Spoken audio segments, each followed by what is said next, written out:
आप देख रहे हैं अल्फा डिफेंस हिंदी में आपका स्वागत है। देखिए, नेवीज में एक ट्रेडिशन होता है जहां पर पुराने शिप्स को रिटायर करने के बाद में नए शिप्स जब लाए जाते हैं तो उनके नाम भी सिमिलर हो। एग्जाम्पल के तौर पर जब भारत ने आईएनएस विक्रांत को रिटायर किया था तो उसके रिप्लेसमेंट में जो शिप बनाया गया है उसको नाम दिया गया था आईएनएस विक्रांत। और ये चीज केवल विक्रांत तक सीमित नहीं है। हम लोगों ने आईएनएस कलवरी से लेकर आईएनएस खुखरी तक कई सारे ऐसे शिप्स देखे हैं जिनके नाम दोबारा रखे गए। वैसे ये ट्रेडिशन केवल भारत तक सीमित नहीं है, बहुत सारी नेवीज इस तरीके का ट्रेडिशन फॉलो करती हैं। और रिसेंटली पाकिस्तान नेवी की तरफ से अपनी एक सबमरीन लॉन्च की गई है जिसको नाम दिया गया है पीएनएस गाजी।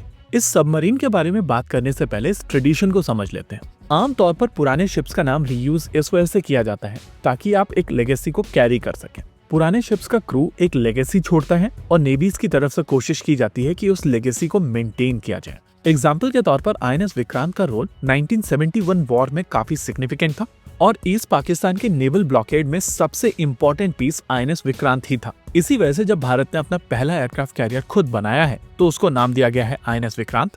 लेकिन अब पाकिस्तान ने एक चाइनीज सबमरीन को अपने बेड़े में शामिल करने की प्रक्रिया शुरू की है जिसको नाम दिया गया है पीएनएस गाजी। अगर आप डिफेंस मॉनिटर करते हैं तो पुरानी पीएनएस गाजी के बारे में आपको पता ही होगा और ये भी पता होगा कि किस तरीके से भारत ने इस सबमरीन को डुबो दिया था। अब यहाँ पर कई लोगों की तरफ से क्वेश्चन निकल कर आ रहा है कि पाकिस्तान की तरफ से एक डूबी हुई सबमरीन का नाम यहाँ पर क्यों रखा जा रहा है। इसके अलावा दूसरे क्वेश्चन हैं कि क्या ये सबमरीन भारत के लिए थ्रेट होंगी, इनकी क्षमताएं क्या हैं और भारत के पास में इनके खिलाफ किस तरीके के ऑप्शंस हैं। देखिए, ये बात सच है कि पुरानी पीएनएस गाजी आईएनएस विक्रांत को डुबोने के लिए भारत की तरफ आ रही थी और भारत के आईएनएस राजपूत ने इसको डुबो दिया था। वॉरफेयर में अगर नेवल वॉरफेयर की बात की जाए तो ये सबसे ज्यादा ब्रूटल होता है और अगर कोई शिप या सबमरीन डूबती है तो उसके साथ में बहुत सारे लोग मारे जाते हैं। आमतौर पर नेवीज में एक ट्रेडिशन होता है कि जब एक शिप डूबता है तो उसका कैप्टन उसके साथ जाता है। आईएनएस खुखरी के ऊपर जब टॉर्पीडो लगी थी तो इस शिप के कैप्टन महेंद्र नाथ मोला डेक के ऊपर एक चेयर लगाकर आराम से बैठते हैं,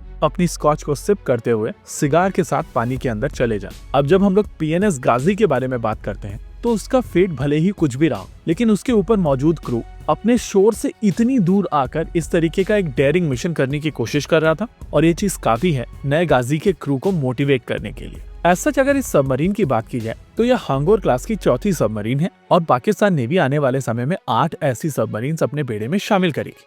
स्पेसिफिकली अगर इस सबमरीन की बात की जाए तो ये टाइप 39A क्लास की सबमरीन्स है जिसकी डिजाइन रशियन किलो क्लास की सबमरीन्स के ऊपर बेस्ड है। इलेक्ट्रॉनिक्स की अगर बात की जाए तो किलो क्लास की तुलना में इसमें बेहतर इलेक्ट्रॉनिक्स है। वहीं पर अगर इसके वेपन सिस्टम्स की बात की जाए तो ये टॉर्पीडोज के साथ साथ एंटी शिप मिसाइल सिस्टम्स को भी लॉन्च कर सकती है। सबसे इंटरेस्टिंग चीज यह है कि इस सबमरीन के पास में अपना खुद का एयर इंडिपेंडेंट प्रोपल्शन सिस्टम है और उस हिसाब से ये सबमरीन्स पानी के अंदर काफी ज्यादा समय तक रह सकती हैं। देखिए, सबमरीन्स का पानी के अंदर ज्यादा समय तक रहने का मतलब ये है कि इनको ढूंढना काफी मुश्किल हो जाएगा। ऐसे में इस तरीके की सबमरीन्स का थ्रेट बढ़ जाता है। बालाकोट के बाद में हम लोगों ने देखा था कि पीएनएस साद को ढूंढने में काफी समय लगा था लेकिन इवेंचुअली भारतीय नौसेना ने इस सबमरीन को ढूंढ ही लिया था। सबमरीन्स के ऊपर जब एआईपी लग जाता है तो इनको ढूंढना काफी डिफिकल्ट हो जाता है।